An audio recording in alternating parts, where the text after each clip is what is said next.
En esta cuarta y última parte vamos a hablar sobre los coloides de asociación, las emulsiones y las espumas.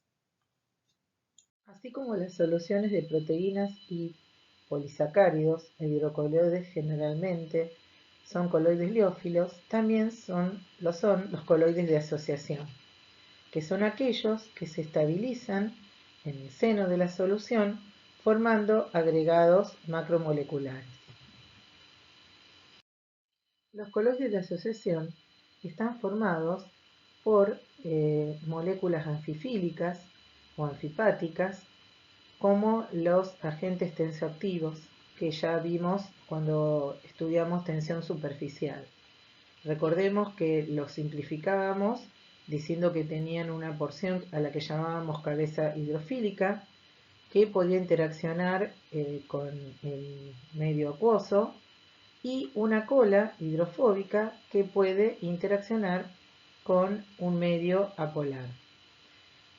Para estabilizarse en un principio, este tipo de sustancias, de moléculas, se colocan en la superficie del agua de manera de que las cabezas polares estén en contacto con ella y las colas hidrofóbicas hacia el aire, si es la otra fase, o hacia un medio apolar. Una vez que esta capa se completa, la posibilidad que les queda a este tipo de sustancias es de unirse formando, por ejemplo, micelas como la que se ve acá, o bicapas, de manera de que queden en contacto con el agua las cabezas polares y las colas hidrofóbicas interaccionando entre sí. Ejemplos de sustancias anfipáticas que pueden formar coloides de asociación, como las micelas, son los detergentes, jabones, ácidos grasos, ácidos biliares, fosfolípidos y también las micelas de caseína de las que hablamos anteriormente. Generalmente tienen una forma aproximadamente esférica y su tamaño puede variar desde el orden de las décimas de nanómetros hasta las centésimas de nanómetro o la micra, dependiendo de la cantidad de moléculas de molécula anfifílica que formen las micelas. En general, las más conocidas son aquellas en donde la cabeza polar queda en contacto con el medio acuoso y las colas hidrofóbicas en el centro de la micela. Pero también existen micelas reversas que pueden estabilizarse en medios apolares, en donde las colas hidrofóbicas quedan hacia afuera, interaccionando con el medio apolar, y las cabezas eh, hidrofílicas hacia el interior de la micela. Ya vimos lo que son las micelas y sobre las bicapas lipídicas ya deben haber hablado en biología. Nos queda saber qué son los liposomas. Bien, los liposomas son justamente las bicapas lipídicas que se cierran formando estas inclusiones de tipo esférico, donde ahora van a tener las cabezas polares hacia el medio externo, acuoso, pero también hacia el medio interno. Por lo tanto, estos liposomas se están utilizando en este momento para servir como protección de sustancias hidrofílicas que quedarían en el interior del liposoma para ser transportadas en el organismo. Por ejemplo, ciertos compuestos bioactivos o ciertos fármacos. Por supuesto que también se pueden hacer liposomas invertidos, es decir, donde quede hacia afuera y hacia adentro las colas hidrofóbicas. Pero los más utilizados son los que les acabo de explicar. Se están utilizando en la industria alimentaria, como les decía, para transportar compuestos bioactivos como péptidos que tengan actividad y otras sustancias con actividad antioxidante, antibacteriana, etc.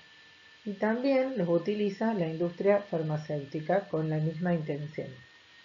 ¿Qué aplicaciones pueden tener los coloides de asociación?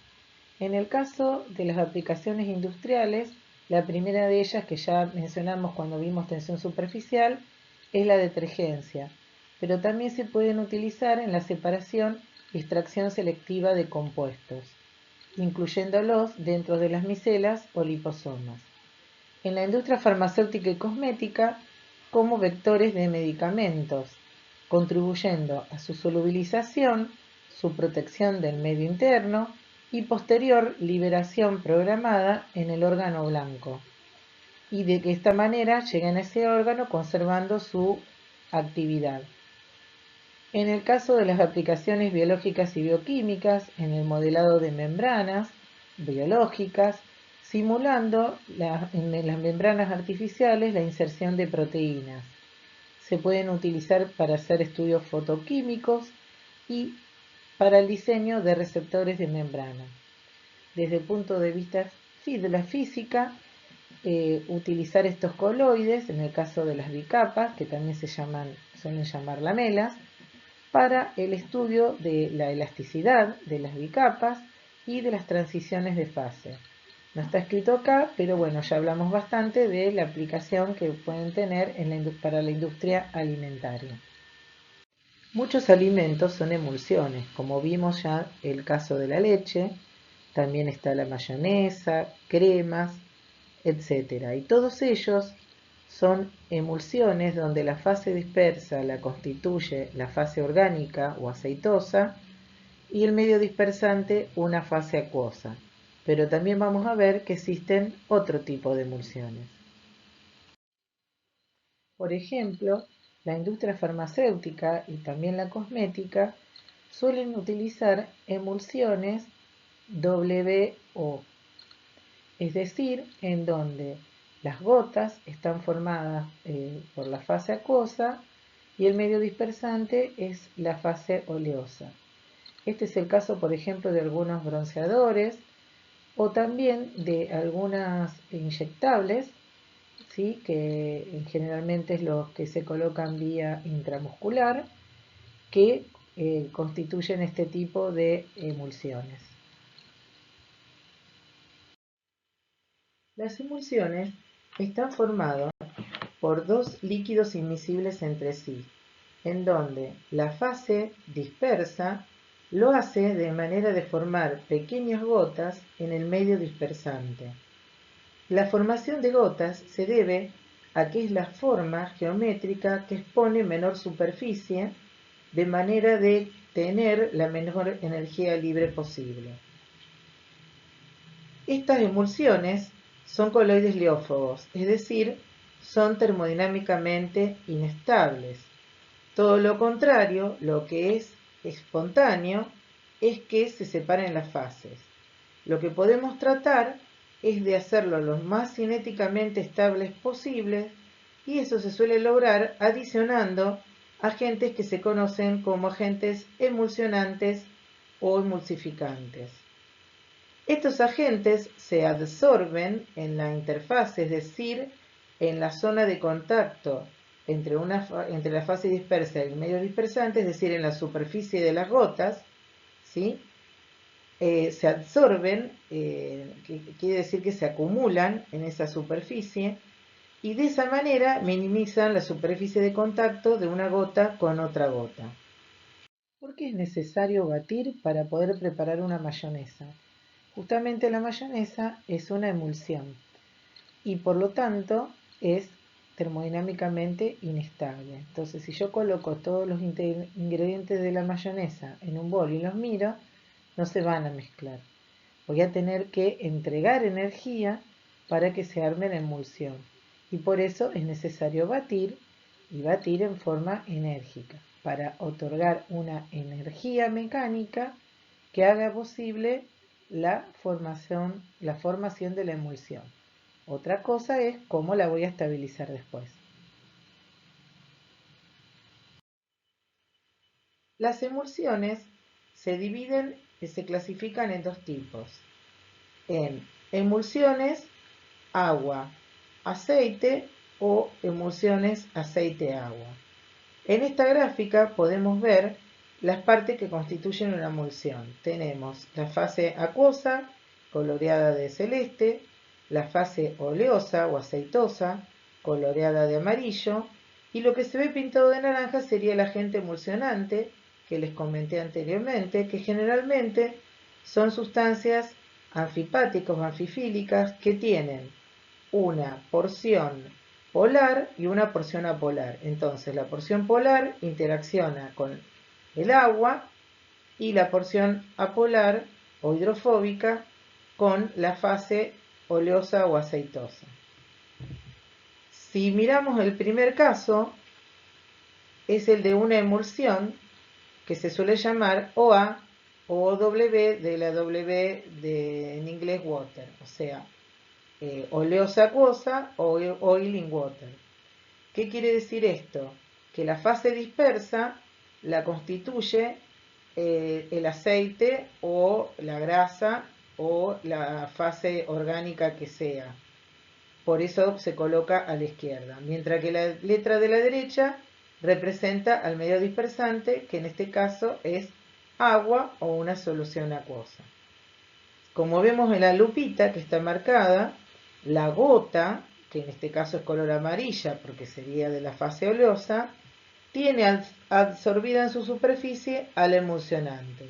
De esta manera, este emulsionante, que si se fijan tiene su cola hidrofóbica interaccionando con la gota, mientras que las cabecitas que son polares interaccionan con el agua.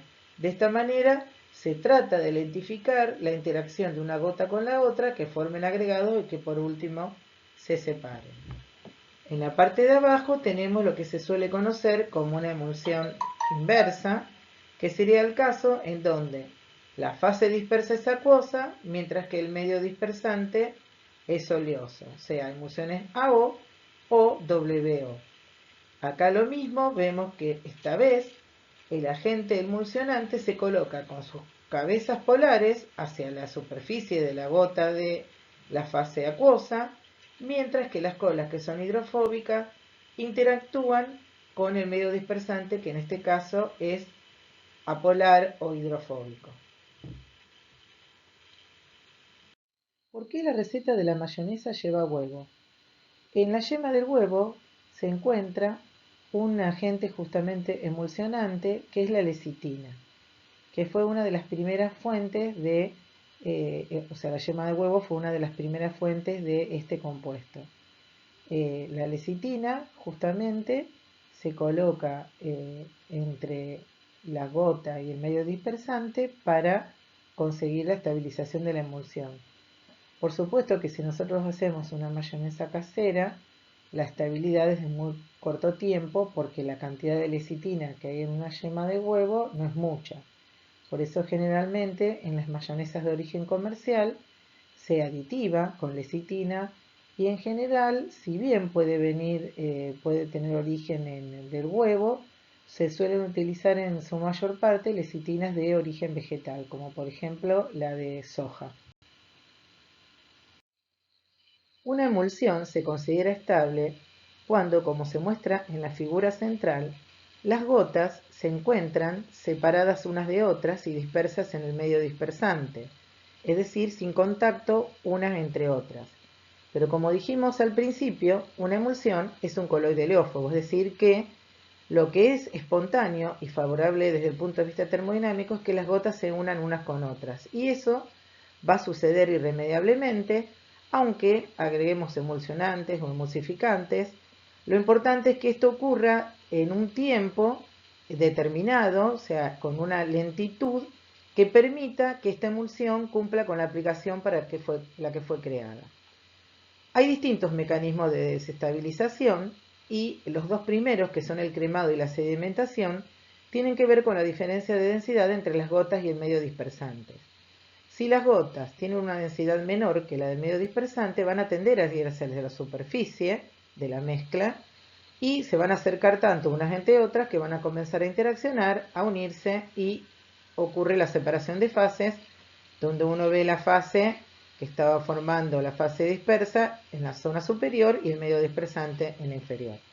Por el contrario, si las gotas tienen una densidad mayor que la del medio dispersante, se van a ir hacia el fondo, es decir, van a sedimentar al fondo del recipiente de vuelta se van a unir una con otras y va a haber una separación de fases donde la fase dispersa ahora queda en el inferior y el medio dispersante en el superior. Otro mecanismo es la floculación, es decir, la unión de las gotas en donde no pierden su identidad, es decir, en donde, digamos, la membrana que forma la gota o la superficie queda intacta y simplemente se unen unas con otras como si fueran racimos, la unión cada vez es más grande y se separan las fases. Tenemos también la coalescencia, en donde sí acá se pierde la identidad de las gotas, es decir, las gotas más pequeñitas se unen formando gotas cada vez más grandes hasta que ocurre la separación de fases. Otro mecanismo es la maduración de Ostwald, en donde simplemente, sin que se unan las gotas entre sí, las gotas van aumentando su tamaño por una diferencia de presión entre el medio interno de la gota y el medio externo. Y por último tenemos la inversión de fases, es decir, que una emulsión, por ejemplo, que era OW, pasa a ser WO. Ese, por ejemplo, el caso que muchas veces ocurre cuando uno prepara mayonesa y le agrega de forma abundante cantidad de aceite en forma muy rápida, y entonces una emulsión que estaba formada por gotas de aceite en un medio acuoso pasan a ser gotas de agua en un medio aceitoso. Las emulsiones tienen diferentes aplicaciones en diferentes industrias. En el caso de la industria farmacéutica, en lo que tiene que ver con los medicamentos, muchos inyectables o medicamentos de uso tópico son emulsiones. En el caso de la industria cosmética, la mayoría de las cremas son de tipo emulsión y bueno, tenemos el caso particular de los bronceadores. En la industria alimentaria se suelen utilizar para elaborar emulsiones comestibles, como por ejemplo ya nombramos a la mayonesa, pero también son muy utilizadas en la nutrición parenteral, en donde se preparan emulsiones generalmente a base de proteínas. Y en otros tipos de industria, como por ejemplo en algunas pinturas son emulsiones, y también son utilizadas en la industria del petróleo para aplicaciones en lo que tiene que ver con la extracción del petróleo y el llenado de las fisuras que se forman cuando se realiza el proceso de fracking.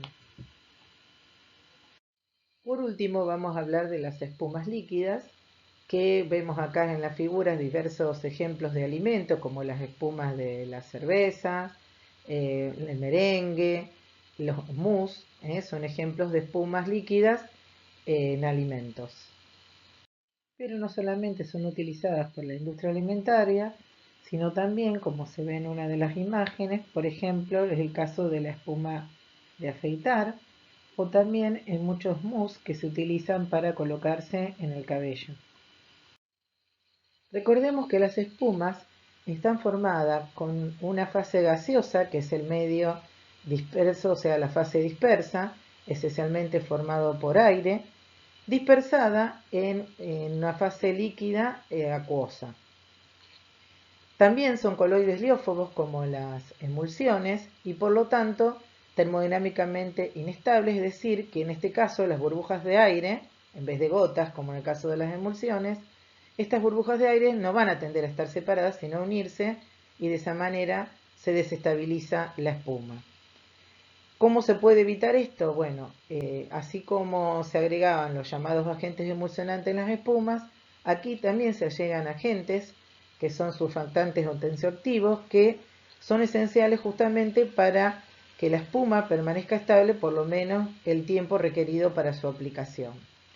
Estos agentes surfactantes o tensioactivos disminuyen la tensión superficial de la fase dispersante, es decir, de la fase líquida, y de esta manera aumentan el área entre la burbuja y la fase líquida, que se conoce como área interfacial, formándose una película o film muy delgada alrededor de las burbujas de aire que están dispersas para evitar que unas se contacten con las otras.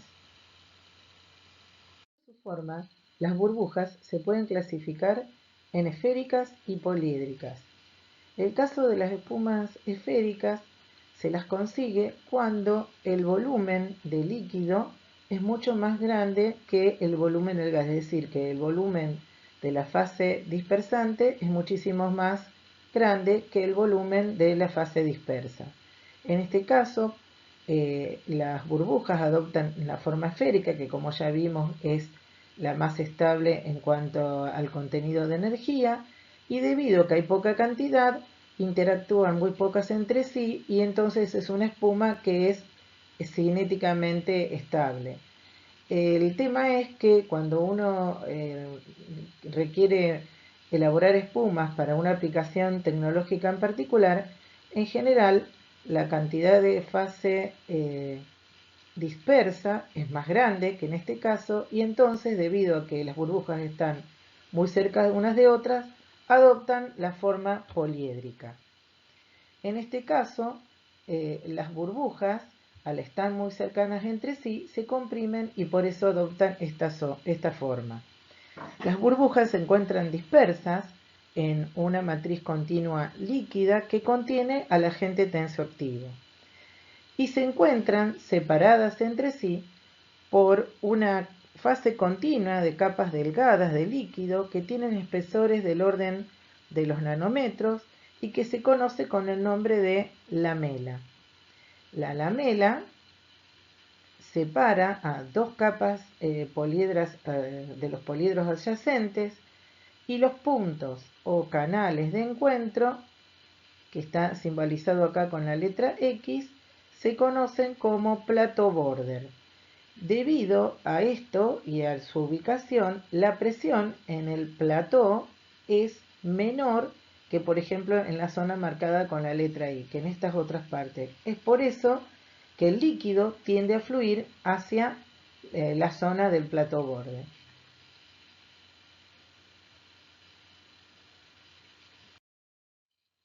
Hay diferentes mecanismos de desestabilización de una espuma. El primero de ellos, en general el más importante, es lo que se conoce como drenaje. Es decir, el líquido escurre a lo largo del fin líquido lamelar, de la manera que se ve en la figura, llegando hacia los bordes, entre las burbujas, donde hay menor presión. Es por eso que es favorable que el líquido escurra hasta allí. Este mecanismo es generalmente el más importante y sobre todo si hay ausencia de cualquier mecanismo estabilizador. Es decir, que al escurrir el líquido de esa manera, las burbujas van perdiendo ese film líquido lamelar y se unen unas con otras de manera tal que se desestabiliza el coloide y hay separación en dos fases. El segundo mecanismo de desestabilización es la desproporción, que tiene que ver con un cambio en la distribución del tamaño de las burbujas.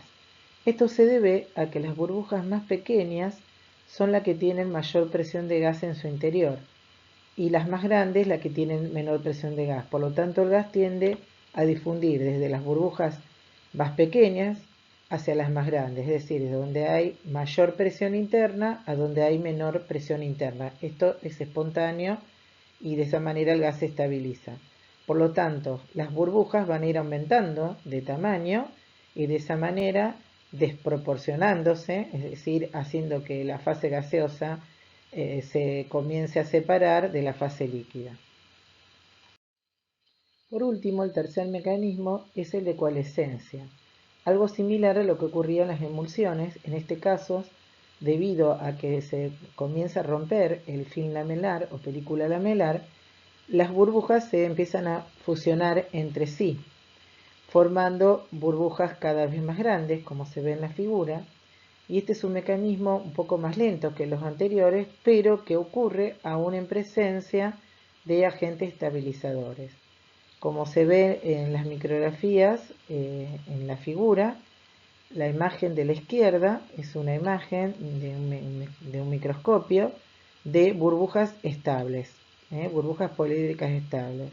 Cuando ocurre coalescencia podemos ver cómo ha aumentado el tamaño de las burbujas y cómo se comienza a observar la separación de fases y pérdida de estabilidad de la espuma. ¿Cómo se puede aumentar la estabilidad de las espumas? Siempre recordemos que hablamos de una estabilidad de tipo cinético, es decir, cómo podemos retardar la separación de fases en caso de espumas.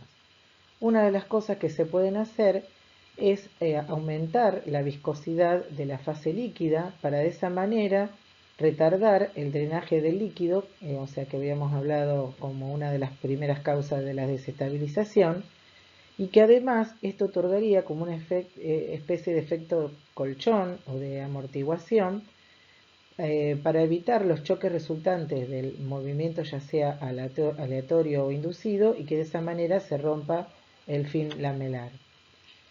También un aumento de la viscosidad retarda la pérdida de líquido entre las interfaces, entre la interfase líquido-aire, que lleva a la deformación de la capa de lamelas, y eso es lo que ocurre previo al colapso de las burbujas, es decir, a que las burbujas comiencen a desaparecer.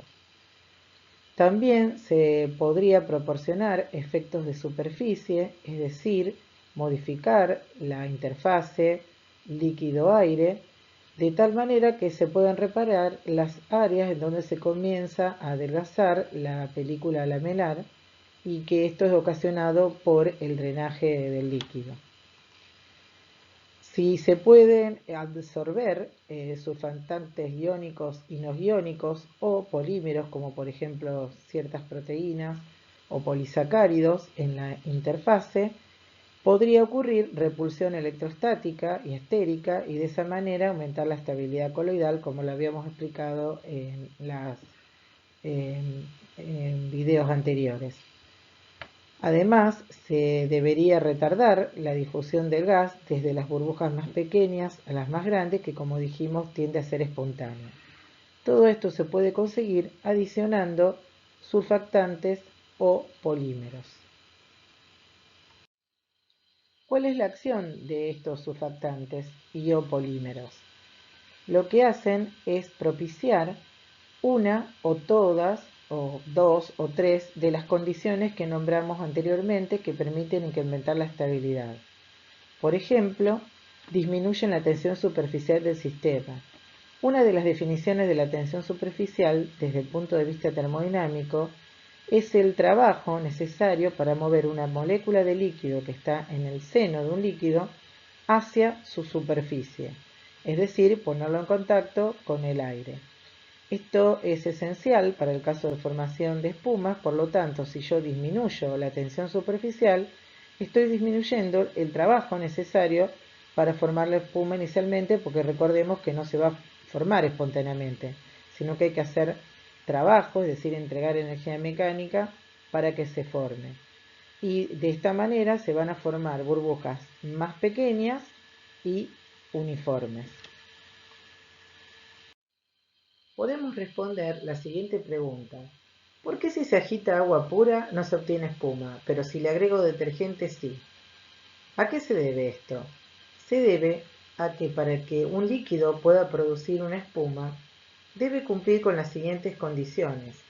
Poder expandir su área superficial, es decir, poder llevar moléculas de líquido desde el seno del mismo hacia la superficie, para así poder formar esa bicapa lamelar alrededor de la burbuja del gas.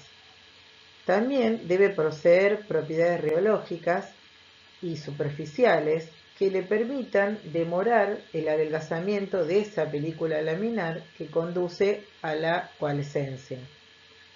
Y por último, también debe retardar la difusión del gas desde las burbujas más pequeñas a las burbujas más grandes o a la atmósfera circundante. De nuevo, ¿cuál es la respuesta? Se debe agregar un surfactante o tensoactivo. El detergente es eso, un surfactante o tensoactivo. ¿Qué quiere decir? Que disminuye la tensión superficial del agua. El agua pura, comparada con otros líquidos, tiene una tensión superficial bastante alta y eso es debido a que las moléculas de agua pueden interaccionar entre sí a través de interacciones dipolo-dipolo y a través de puentes de hidrógeno. Eso hace que las moléculas de agua sean muy estables en el seno del líquido y no tanto en la superficie, porque en la superficie tienen menos probabilidad de formar este tipo de interacciones debido a que tienen aire encima de ellas, en tanto que las moléculas que están en el seno pueden establecer mucha más cantidad de interacciones. Entonces, la situación más estable para el agua pura es que sus moléculas estén en el seno y no en la superficie. Por lo tanto, si yo quiero formar una espuma con agua pura y lo que tengo que hacer es llevar moléculas de agua desde el seno hasta la superficie, eso es prácticamente imposible. En cambio, si agrego un detergente, el detergente lo que hace es disminuir la tensión superficial de agua, es decir, es disminuir ese trabajo que se debe hacer para llevar una molécula de agua desde el seno a la superficie. Vamos a responder otra pregunta. ¿Por qué es esencial incorporar clara de huevo en la preparación de soufflés, merengues y mousse? Bien, en este caso tenemos la acción de polímeros, como son las proteínas, como agentes surfactantes. ¿Cuáles son los procesos que se involucran en la formación de espumas cuando participan proteínas? Y específicamente en el caso de la clara de huevo. Las proteínas que están en la clara de huevo, que son entre ellas las globulinas, pueden absorberse, es decir, acumularse en la interfase gas líquido o aire líquido, disminuyendo así la tensión superficial, que ya explicamos que es una condición sine qua non para que se forme la espuma. Por otra parte, otras proteínas que hay en la clara de huevo, como la ovomucina, al batir, además de entregar energía mecánica para colaborar en la formación de la emulsión, lo que se está provocando es la desnaturalización proteica en la interfase. Recuerda que habíamos hablado de eso en las clases anteriores, es decir, que la ovomucina pierde su conformación globular para desplegarse y extenderse en esa interfase aire-líquido. Y además, luego ocurre la coagulación de estos dos tipos de proteínas, formándose una malla de red tridimensional, como vimos también anteriormente, que le otorga elasticidad, rigidez y actúa como una especie de colchón, evitando el adelgazamiento de la película lamelar entre las burbujas y así aumenta su estabilidad. Pero ¿qué pasa si pasa yema de huevo?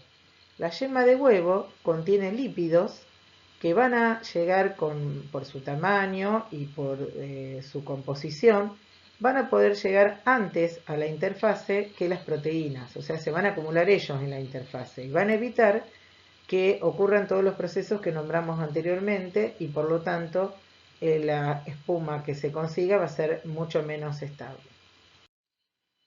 Creo que cometí una equivocación cuando estaba hablando del tema de la absorción de la proteína en la interfase para estabilizar a la espuma, no a la emulsión. Estamos hablando de espumas ahora.